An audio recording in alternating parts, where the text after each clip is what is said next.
of the main themes in this week's Parsha is the pursuit to have a proper judicial system within our society, and not only to have the judicial system in the society, but to make sure it's used in the proper fashion.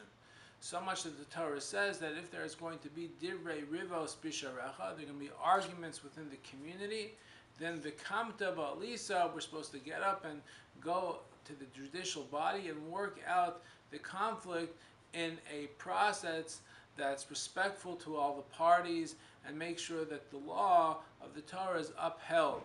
And I think this teaches us a very important lesson, because many times we get frustrated with the conflicts which we find ourselves in, and we're not necessarily good with conflict resolution, and this can lead towards fallout within families, within the community, or even the larger society. And what we learned from the Torah this week is that it's not realistic to say, okay, I'm not going to get into any arguments. I'm not going to be involved in any conflict.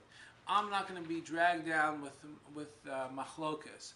But what is realistic is to make sure that we have a mechanism in place for effective conflict resolution. And that's what we see from the Parsha this week.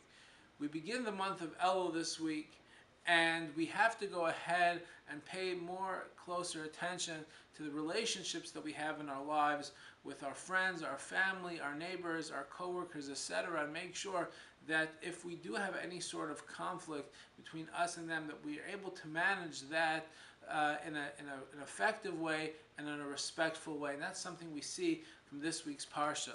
Folks, as we begin the month of Elul, as we begin to look inward, we should reflect how we can go ahead and make sure that the conflict that we have in our life are contained, and make sure that we can come to a resolution in a fashion that's consistent with the Torah values, and make sure that we're able to patch up relationships that have gone sour this upcoming year. I wish everybody a meaningful Elul and a wonderful Shabbos.